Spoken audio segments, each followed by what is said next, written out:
aka, bu yoqda spalniy bo'ladi, bu yoqda tualet bo'ladi, bu yoqda oshxona bo'ladi. Tushundingizmi? Bo'ldi, tushundim.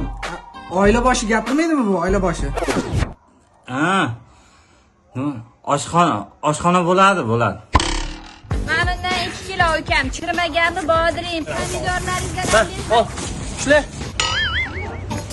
Opa, bir yaxshi aravakash topmabsiz-da. Bitta zo'r ukamman, o'sha olib chiqib beradi narsalaringiz, bo'ladimi? Voy, aravakash emas, erim bu. Uzr aka, sizga bu narsa kerak emasmi? Biron nima kerak emasmi?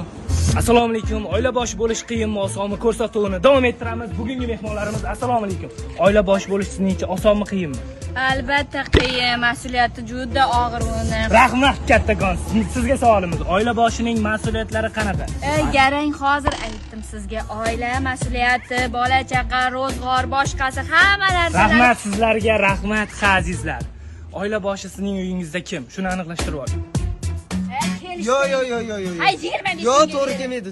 Bilasiz bir narsa deysiz ham? Berang 25. Yo, to'g'ri kelmaydi. Kelishtiring. Yo. Hay bera Ikkiyam hozir oling.